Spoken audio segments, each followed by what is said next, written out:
ഒരുപാട് police character ഞാൻ ചെയ്തിട്ടുണ്ട് എന്നുള്ളത് മാത്രമല്ല എൻ്റെ പ്രശ്നം.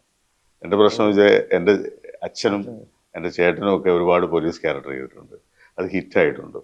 അപ്പോൾ അതിൽ നിന്ന് എന്തായാലും അവരുമായിട്ടാണ് നമ്മൾ കമ്പയർ ചെയ്യുന്നത്. അപ്പോൾ അതുകൊണ്ട് അതിൽ നിന്ന് എന്തെങ്കിലുമൊക്കെ വ്യത്യസ്തമായിട്ട് ചെയ്യാൻ പറ്റുമോ എന്നാണ് നോക്കുന്നത്. പക്ഷേ ഈ കഥാപാത്രത്തെ സംബന്ധിച്ച് ഈ പറഞ്ഞ പോലെ ഇപ്പോൾ ഈ ഷെയ്ൻ ചെയ്യുന്ന കഥാപാത്രം എസ് ഐ വിജയ് എന്നുള്ള കഥാപാത്രം വരുന്നതിന് മുൻപ് ആ സ്റ്റേഷനിലെ സീനിയർ ആൾ ഞാനാണ്, ഒരു ASI ആണ്. അപ്പോൾ അതിൻ്റേതായ കാര്യങ്ങളും ഒരു പക്വതയും കാര്യങ്ങളൊക്കെ ഉള്ളൊരു കഥാപാത്രമാണ്.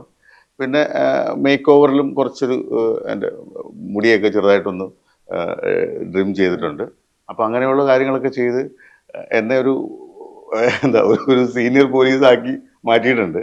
അപ്പൊ സ്വഭാവത്തിലും മാത്രമല്ല ശരീരചലനങ്ങൾക്കും ഒക്കെ നമുക്കത് ഫീൽ ചെയ്യാൻ പറ്റുന്നുണ്ടായിരുന്നു. ഒരു നടനോട് നമുക്ക് എനിക്കൊരു സാമ്യം തോന്നി എന്ന് പറയുന്നത് എത്രമാത്രം ശരിയാണെന്ന് എനിക്കറിയില്ല. പക്ഷെ ഇതിന്റെ ഒരു ക്യാരക്ടർ വീഡിയോ പുറത്തു വന്നില്ലേ?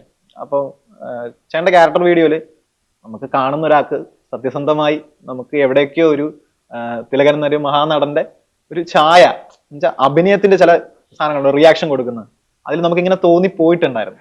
അല്ല, അത് ഞാൻ ബോധപൂർവം ചെയ്തതല്ല. അത് ഈ സിനിമയിൽ മാത്രമല്ല, ഇപ്പൊ ഈ ക്യാരക്ടർ പോസ്റ്റ് മാത്രമല്ല, ഇതിനു മുമ്പ് ഇറങ്ങിയ പടത്തിലും ഇതേപോലെ തന്നെ. അതിനകത്ത് പക്ഷെ മീശയില്ലാതെയാണ്. പക്ഷെ അവിടെയും അച്ഛന്റെ കഥാപാത്രം, അച്ഛൻ ചെയ്തിട്ടുള്ള കഥാപാത്രങ്ങളും അച്ഛനോടുമാണ് താരതമ്യം ചെയ്യുന്നത്. അല്ലെങ്കിൽ അത് റിസംബ്ലൻസ് ഉണ്ട്, അങ്ങനെയാണ് ഇങ്ങനെയാണെന്നൊക്കെയാണ് എല്ലാവരും പറയുന്നത്. അത് ജനറ്റിക് ആയിട്ട് കിട്ടിയിരിക്കുന്ന ഒരു കാര്യമാണ്. അല്ലാതെ ബോധപൂർവം നമ്മൾ അതിനു വേണ്ടി ശ്രമിച്ചിട്ടില്ല. എൻ്റെ രൂപവും എൻ്റെ നടപ്പും ഇരിപ്പും ചിരിയും എല്ലാം അച്ഛനിൽ നിന്ന് കിട്ടിയിരിക്കുന്നതാണ്. അപ്പോൾ അതുകൊണ്ട് സ്വാഭാവികമായിട്ടും നമ്മൾ അഭിനയിക്കുമ്പോൾ ഒരു സിറ്റുവേഷൻ ആ സിറ്റുവേഷൻ നമ്മുടെ ഉള്ളിലേക്ക് വരുമ്പോൾ തീർച്ചയായിട്ടും നമ്മൾ എക്സ്പ്രസ് ചെയ്യുന്നത് നമ്മുടെ സ്വാഭാവികമായ രീതിയിലാണ്. അത് അച്ഛനുമായിട്ട്